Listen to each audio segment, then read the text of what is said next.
The Tangent Egg podcast is aimed at a mature audience. It contains themes that are not appropriate for all listeners. It's important to note that we are not experts. We routinely have no idea what we're talking about and are just three idiots sitting around a table. Listener discretion is advised. Welcome to a special episode of Tangent, where once again we are getting to have a wonderful chat with a man we've had on the show before, Dariel Quiogue. He's a well-established author. The last time we had him on here, we had him to talk about sword and sorcery. This time, along with Swoosh and Dan, I'm going to get to talk to him a little more about what we've learned to be called the Sword and Planet, which is not something we know an awful lot about. So, I'm going to throw it out to Daryl straight away. What is Sword and Planet for people who don't know? Okay. Basically take a sword and sorcery story and replace your sorcerer with a mad scientist or something of that sort, and replace your sorcery with weird science, and set it on an alien planet, explicitly an alien planet. Okay. So you can't do sword and sorcery on Earth. Sword and Planet. Again. Sorry. So you can't actually do sword and planet on Earth. It has to be an alien environment. Well, here's the thing.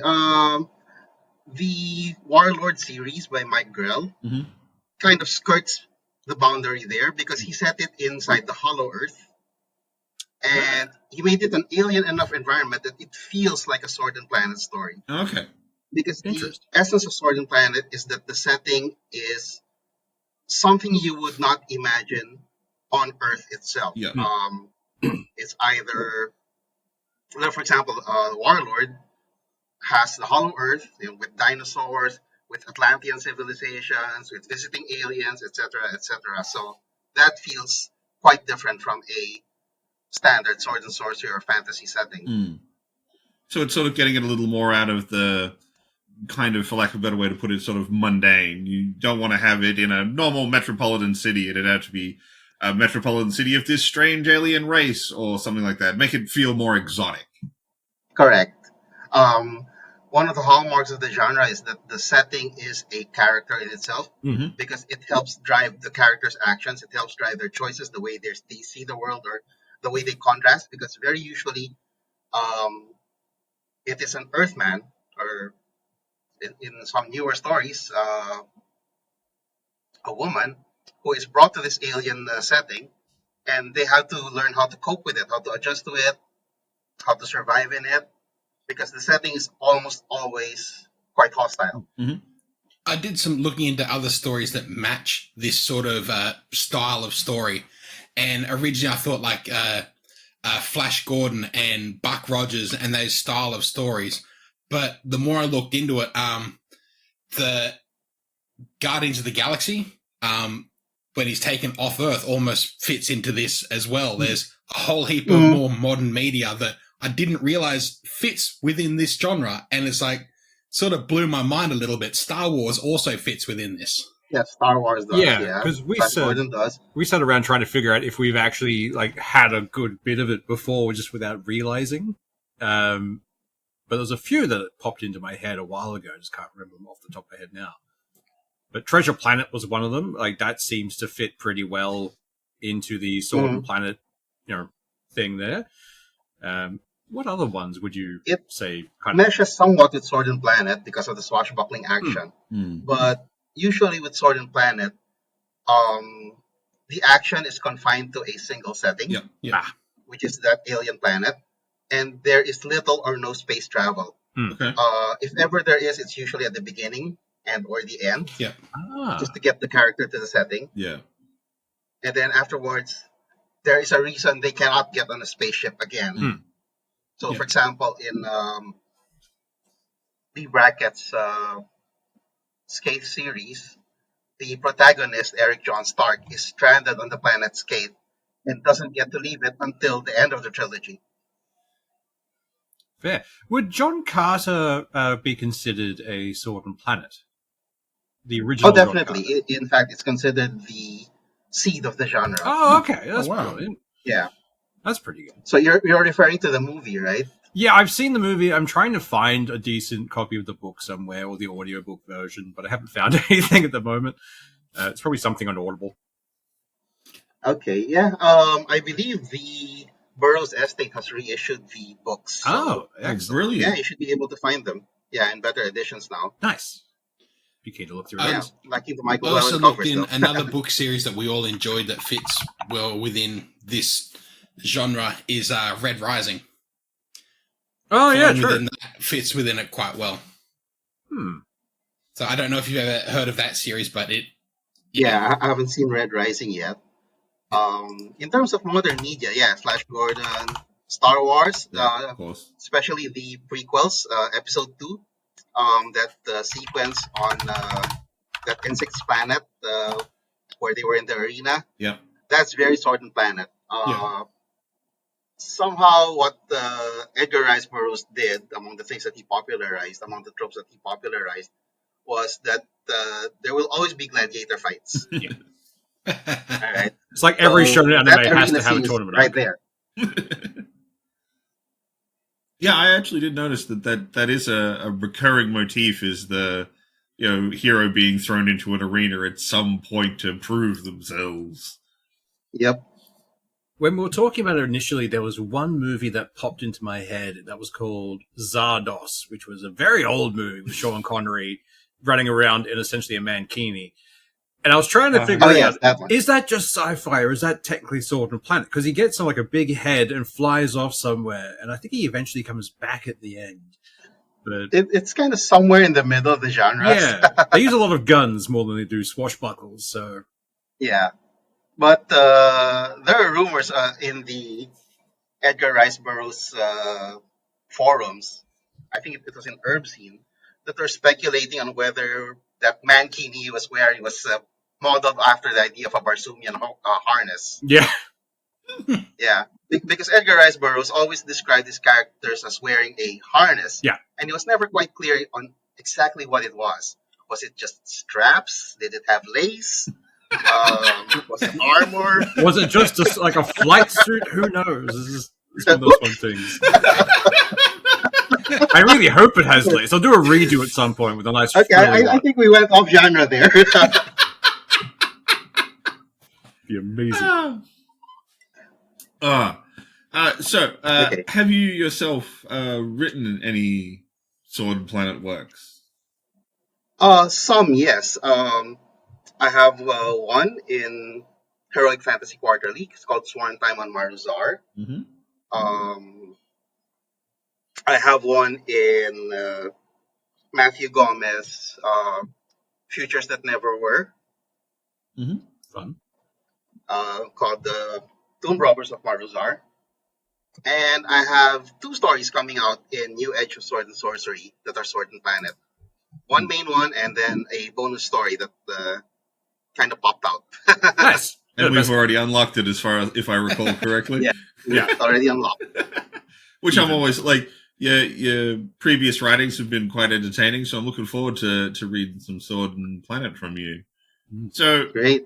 given that a lot of what I understand as what makes up something into more of a Sword and Planet is sort of a transfixing of fantasy elements over to a sci-fi setting, how do you go about trying to like create the world building behind that to try to like actually make it all gel together instead of just being, for some reason, everyone uses a sword for no reason in this sci-fi setting? Yeah.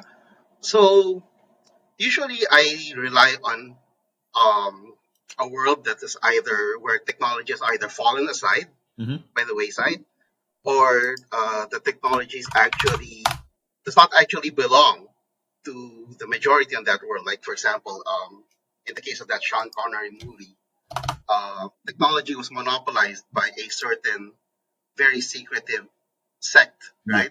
Or group. So that could happen in a Sword and Planet setting. Dune is Sword and Planet adjacent in that sense, where you have the Fremen with their knives made of sandworm teeth, and at the same time using technology that they had stolen from the Harkonnens. I guess like the way they got around it was the approaches. Yeah, sorry. Sorry, I was just saying the way they would have got around being able to use guns against like other people was it the sonic shields they used in Dune? Yeah, they have. They had some kind of force fields. So you had to move slow in order to get through it. That makes sense. Yes. Yeah. I was just thinking, with your sword and sorcery, like your regular sword and sorcery stories, if you were to have say an issue or a story with that where your main character was subdued by an evil sorcerer and they were like, their spirit was sent to another planet where they had an adventure which brought them back to your regular ongoing sword and sorcery, that would that sort of transport that would almost fit within Sword and Planet to have that separate style of adventure to come back. Like, it's just interesting how the genres are very similar, but just the transport of not being in your regular setting adds so much more to it, or just gives it a different life, I suppose. Yeah, that's right. Okay, I'm really betraying my age here. In Savage Sword of Conan, there was a series, I think it was by, I can't quite remember the artist, but it was basically that a guy gets transported to another planet, and there's both weird science and sorcery going on. Do love me some weird science. Yeah. So yeah, let me search for that. I'll probably message it to you guys later so you can add it. Oh heck yeah! I'll definitely put that in the show notes. Great. As you stated, a big part of the setting is the other planet, the alien place that they end up in. How do you go about trying to create that environment?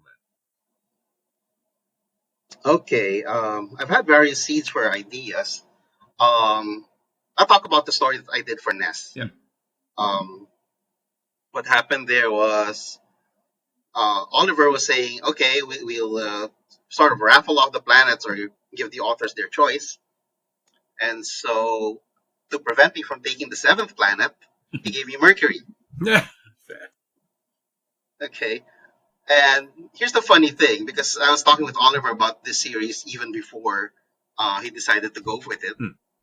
And I had story ideas prepared for everything except Mercury. Gave me Mercury. So, okay, I was thinking to myself, okay, how do you put life on Mercury? And so I just fell back on an old sci-fi idea, because from Percival Lowell's time, Mercury was thought to be tidally locked, right? One side always facing the sun, one side always facing away. And following her lead, I posited that there was a twilight belt where life was possible. It wouldn't burn, it wouldn't freeze. Yeah. So, okay, we've got a twilight belt. Now, what kind of people might live there? Mercury being apparently quite mountainous. So I thought, okay, they'd probably be winged people. Yeah. Nice. Because a winged race would do well in a mountainous environment, right? Yeah. And then, okay, how about let's do an Earthman being transported there. And that hit a snag because how would an Earthman function and swashbuckle when he can't fly? Yeah. Yeah. So I thought, okay, let's have the guy reincarnated somehow as a native. So he's got the mind of an Earthman, but he's got the body of a native. And part of the challenge there is relearning, or rather learning how to fly. Yeah. Fair. So there's that. Go on and basically I look at the setting and see what are the pressure points that I can address there. Like, okay, how's life possible in Mercury? So I posited that there were ancient aliens because everything comes from aliens. Of course. We know from History Channel. It's where the pyramids came from. Yeah. So yeah, let's put ancient aliens in there, and they put a shield over the planet to keep the atmosphere in, and they put these mirrors to reflect sunlight back into the shadowed areas of the Twilight Zone, or the Twilight Belt. And then I spun a story from there. Fair. Cool. So you mentioned as well, like the planets have to be specifically hostile. You were saying earlier, so that's like a staple. It helps a lot because it drives the action. That's fair. Yeah, they are more action based than other genres. Well, it gives you almost a passive character that your main character has to work against to be able to do their next thing. So it's not just, okay, well, now we're going to drive from city to city. It's we have a journey because we have some shit we have to deal with on the way. Yeah. So it just Correct. Yeah, it's really interesting. It's a bunch of volcanoes. Yeah, it's like the planet is your dungeon master. Yeah. Actually, that's a good way to think about it. Actually. Yeah. Fair. So yeah, it's just about every Sword and Planet fan I know is also a gamer. So might as well toss that out. We're all nerds. Yeah. So when we were doing some research on our own about Sword and Planet, because we, of course, we did know this was a genre tag. One of the things that often came up and kind of does within the content is that Sword and Planet seems to be often associated with sword and romance. Do you think that's a necessary part? No, planetary romance, sorry. Okay. Two things about that. When planetary romance was first, bandied about as a genre name, what they meant was romance as an exciting story, not necessarily a romance. Romance as we understand the word now. However, what confuses the issue is that the early writers who did Sword and Planet, specifically Edgar Rice Burroughs, made romance one of the central plot drivers. So, Earthman finds himself in an alien world, meets Babe, falls in love, has to rescue her. Yeah. That's one of the things that we wanted to address in this issue, that the space princess does not always have to be rescued. Yeah. No, but it is it can be a pretty core driver for to push a protagonist along. There's a reason why you're doing this, not just big bad needs stop. There's a bit more body to the story for a reason for what's driving it along. I agree. It having that romance element really helps. But it's not a requirement of the genre. I would not say it's not a requirement. It's one of the things that you can do, but if you really want to follow Burroughs' tradition, but it's one of those things also that you can choose not to do. So you can make something different. That's good. Okay. So the more sci-fi setting, kind of by extension, pushes a more, let's kind of put it like action focus. The exoticism, what weapons there are here, what's the place like, all the people, the clashing of, the Earthman with whomever he's now dealing with. How do you work in that sort of more action pulp style while still trying to get that strong character through? Okay. For the character and the setting to come out, what I do is what I call exposition in motion. That I stay in the head of the character, so it's either first person or close third person or limited third person, so that everything that the reader experiences is seen through the character's eyes, or another lead character's eyes. Have things be immediate, and as we said, hostile environment helps you keep pressure on the character. Definitely. So you've got the character always having to respond immediately to something. Okay. That's fair. So, I mean, I have to ask you, since you've been throwing out a lot of names of authors and books, what are some of your favorite Sword and Planet stories? All right. Well, of course, there's Edgar Rice Burroughs' original Mars trilogy, Princess of Mars, Gods of Mars, Warlord of Mars. Yeah. However, the ones I liked best were the ones that did not feature John Carter, interestingly enough, because I like the idea of a hero who does not have that super strength and immunity to telepathy that John Carter had. So actually, my favorite there is A Fighting Man of Mars. That's on my list of books to read. Yep.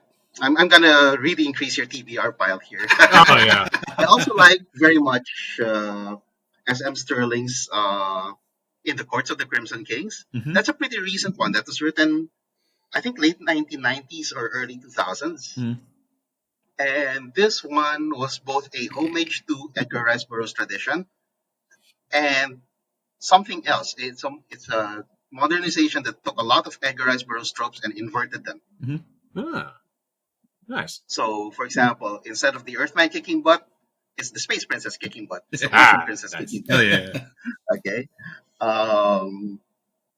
In fact, he has a story in Old Mars that's about the same character, and it's called Swords of Zartukan. That's a really good story. I suggest if you can find Old Mars, that's a good one to read. There's also, here's the thing, because Sword and Planet kind of declined after the 1950s. Yeah. When the satellite probes to Mars and Venus proved that these planets could not have life as we understand them, or at least understood it then. So what happened was there was a decline in the genre because people could no longer accept that there just might be life there. Yeah. Couldn't suspend the disbelief. So, yeah. So I'll be naming a lot of names from 1940s, 1950s, 60s, 70s. Once again, science has ruined our science fiction. That's right. Science has ruined science fiction. However, here's a funny thing. The latest findings seem to indicate that Mars did have liquid water. Yeah. It did have seas and lakes. So who knows? If I recall, Martians. They lost the atmosphere, and that's what allowed all the good stuff to get out and solar radiation to obliterate the planet. So it definitely could have at some point. Yeah, might have been. Like some Martian stories have the protagonist transported to the past of Mars, where it was still a wet world. One of the best Sword and Planet stories, The Sword of Rhiannon, by Lee Brackett, is built on that. Okay. So that was my next recommendation. Actually, my favorite Sword and Planet is by Lee Brackett. And also there's Poul Anderson.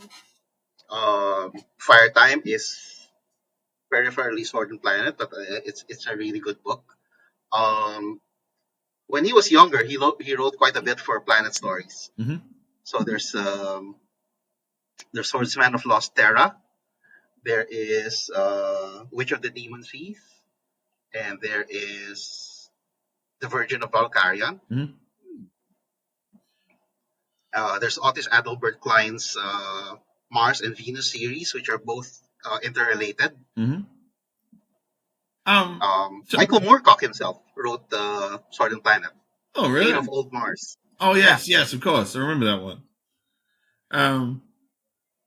So, like, as we've been talking, like, my brain keeps, like, ticking through ideas of, like, books I've read, and as we've been talking, it's, like, fitting more and more stuff into, like, this is sort of part of this. Have you read the book Stranger from a Strange Land? Not yet. Not yet. Timeline, right? So in that one, kids raised on Mars by Martians comes back to Earth, but it's Earth is now foreign to him.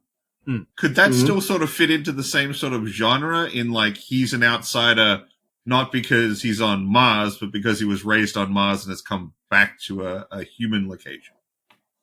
Oh, if it's got the swashbuckling action, then it functions like an inverted Sword and Planet. Oh, nice. Cool. So that would be interesting. I will freely admit, Stranger from a Strange Land is not quite as heavy on the swashbuckling, and there's a little more on the, differences between the cultures and how it clashes. Yeah, it's more the contrast. Yeah. But I was just kind of curious as how, like, because, like, the whole time we've been talking, we talked about, like, a human going to an alien planet.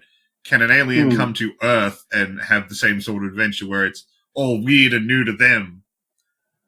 Well, that would be fun. I can imagine a Martian being transported, say, to the Age of Sail.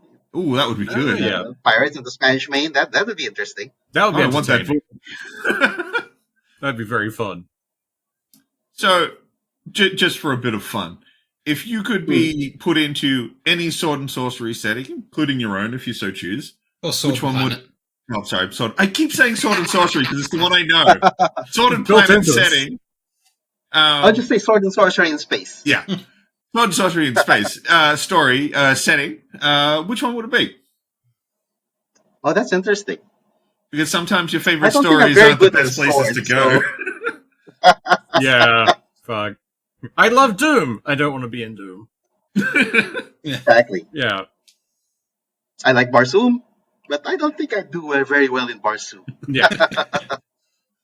It's one of those things, like, do I get to be reborn in this world, or is it just me in that world? Because regardless of where I go, I'm dying within seconds. So... But yeah, if I were just coming as a tourist, yeah, it would be Barsoom.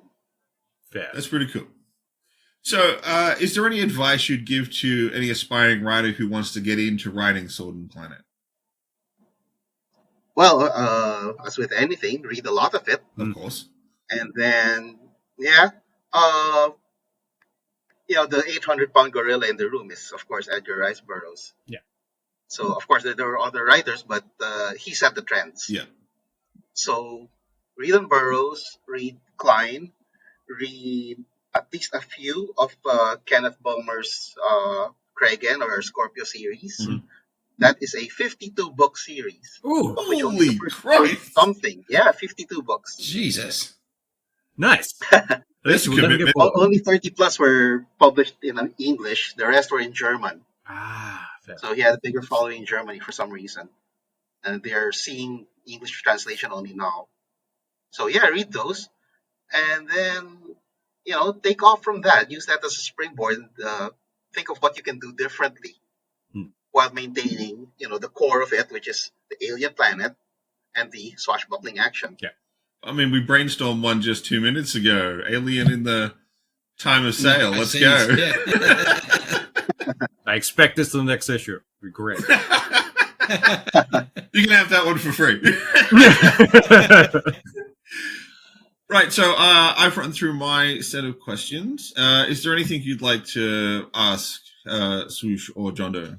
I have a quick one. You mentioned before that Sword and Planet had a bit of a decline after the 1950s. Has there been any kind of resurgence recently, or is it on the up again? Well, I'm thinking that we might be on the edge of the third wave of it. The second wave was the wave of pastiches that came out in the 60s and 70s. That charge was led by Lynn Carter. Yeah. With his Callisto series and his Green Star series. Mm-hmm. And I believe Michael Moorcock's work also came out at the same time. Yeah. In fact, they were done when he was quite young, and he published them under a pseudonym, Edward P. Bradbury. So you can see what influences he was mashing up there. Interesting. And the third wave just might be starting now. I'm keen for another wave. It sounds like a fun, entertaining system. And it's something that hasn't been looked at for so long. It could come back as something fresh again. Like, oh, shit, a thing we haven't had in a while. Yes. Yeah, I'm hoping so. Yes, absolutely. We might get lucky, and in 10 years we'll be interviewing someone else being like, we were there at the start. We interviewed Dariel Quiogue when it was starting again. There was a recent anthology, Lost Empire of Saul, that was edited by Scott Oden. And then the one I mentioned earlier, Matthew Gomez, Futures That Never Were. Mm-hmm. Heroic Fantasy has been publishing Sword and Planet stories on and off. Okay. I mean, it's one of those things. I've always loved that blending of sci-fi with swashbuckling, or like Star Wars, where it merged a lot more Western kind of feel to it, like the Old West, the frontier.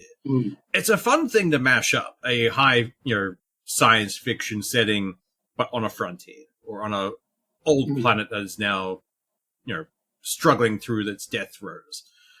So it's a lot of potential in that kind of storytelling. Yeah, I think it's the tension that comes from that mashup. The contrast is always a fun thing. It's also challenging for the author to make it work. Yeah. Because it's always that one thing is, it's the far future. Why can't we solve this with technology? It's like, reasons. That's all I can say. But, a lot of those, why can't we solve it with technology? If you, we're technologically advanced individuals, we know how to use technology.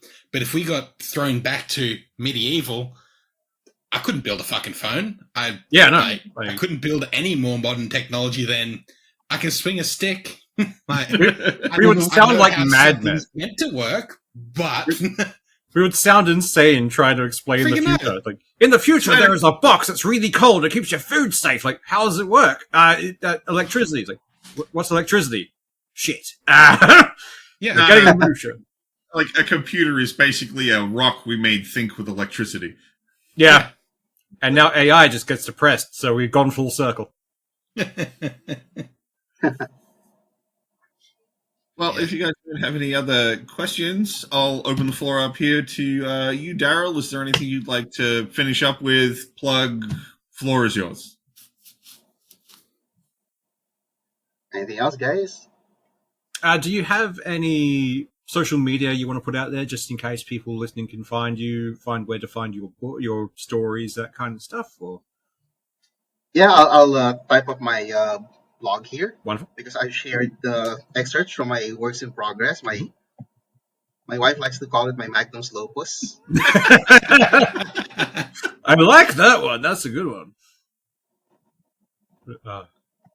I'll definitely put that in the a link in the show notes. That would be swashbucklingplanets.wordpress.com. I will have that in the show notes. You can see that's, Sword and Planet is, I consider it my home genre, even more than Sword and Sorcery. Fair. So it's just that there has been a lack of venues for it until recently. But I'd like to write a lot more of it. And I want to explore... Okay, one of the things with Sword and Planet is that it's usually an American or an English protagonist. Yeah. I haven't read much of foreign language Sword and Planet, so what the world mostly knows is, Sword and Planet was written in English, and it's almost always an American or a European, almost always an Englishman if it's a European. And one of the things I'd like to explore is what the Sword and Planet look like through Asian eyes or maybe African eyes. Definitely. Which is why we're going to have a story in Ness, the Sword and Planet issue by Kirk Johnson. Maybe call it Soul and Planet. That'd be fun. Yep. I always like that kind of thing of just imagine one person from Australasia just being thrown into sci-fi in general. Everyone else is looking like, oh, look at this thing, isn't it gorgeous? It's like, stay away from it. It's angry. It's gonna kill you. Don't touch it. Like, you just need someone from the scary part of the world to go, no. Bright color bad. Don't touch the thing. Don't lick it. Just playing nanny to the rest of the people on the starship somewhere. Well, someone was asking me if a story set in Australia is considered Sword and Planet because the environment is so harsh. It's definitely hostile, absolutely. Oh, perfect. Space Australia. We've got two giant 6-foot-tall murder birds. A bull rat will destroy you. Pretty much every dangerous snake, spider, and fish.